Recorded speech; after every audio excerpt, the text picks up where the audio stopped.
Have you ever wanted to explain how you decided to change careers or move countries, maybe end a relationship or start a new business, but felt like you were limited to using words like choose or decide? Well, in this video today, I'm going to share some advanced phrasal verbs with you that can help you to express yourself with even more precision while talking about making big life decisions. The first phrasal verb is weigh up.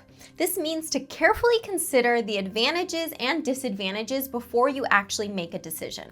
For example, maybe you've received two different job offers. One has better pay, but the other one has better work-life balance. And you're really considering the pros and cons of the two offers. You might say to a friend who you're talking to about the situation, I'm weighing up the two job offers.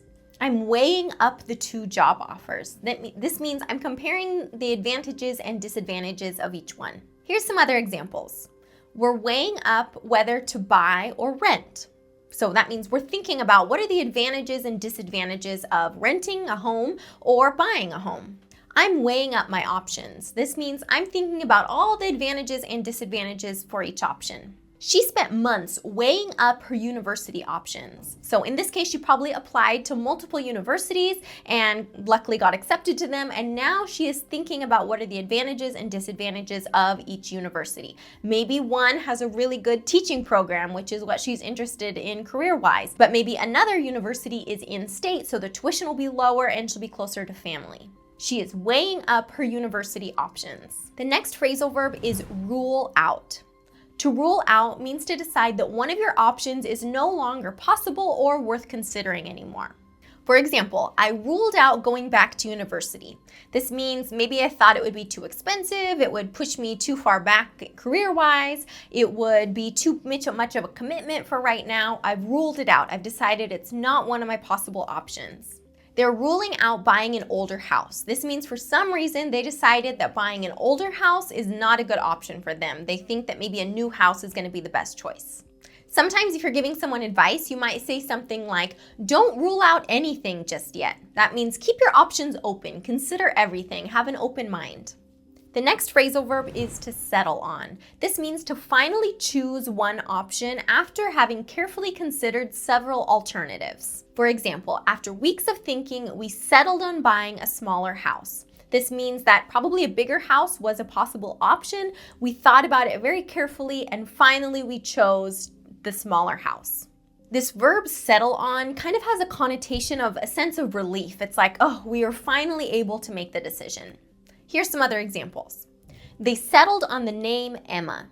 That means that they thought about lots of different names for their baby, but finally they chose Emma after a lot of careful consideration. We settled on Italy for our honeymoon. This means we thought about a lot of different locations, but finally we chose Italy.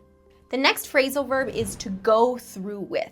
When you go through with something, this means that you do what you had planned, but the connotation here specifically is that it was something that was very difficult, very scary, or just maybe very emotionally challenging for you.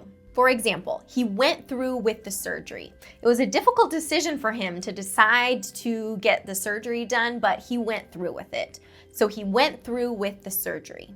I'm glad I went through with moving abroad. This means that moving abroad was pretty scary for me, but it's what I planned and I did it even though it was scary. They went through with the wedding despite the rain. So because it was raining, maybe they thought about postponing the wedding or changing it in some way, but they went through with it despite the rain. And when you use this phrasal verb to go through with something, it typically means that the person had to have some type of courage because it was something that was difficult or scary or emotionally challenging for them. The next phrasal verb is to back out of. To back out of something means to withdraw your commitment after you had already previously agreed to do it. So it's almost like the opposite of go through with. For example, she backed out of the trip. This means that she had said she would go on the trip, but at the last minute, she decided she wasn't going to go anymore. Or you might say to a friend, don't back out now, we've already made the reservation. That would mean maybe like a dinner reservation, like, oh my gosh, we already made a reservation for 8 people. If you don't come now, we only have 7, right? So don't back out now. Don't cancel. You already made a commitment to come, right? Now this phrasal verb has a negative connotation because usually the person who is saying that someone else backed out, it means that they're frustrated or disappointed with the person having canceled. All right, and the next phrasal verb is opt for. To opt for just means to choose one option, usually after comparing alternatives. For example, we opted for remote work, or many students opt for online courses. They opted for quality instead of speed.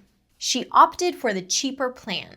I hope these phrasal verbs today were useful for you. Practice using one of them here in the comments below. And don't forget to subscribe if you haven't already. Here at Inglés Na Hora, we share advanced English tips.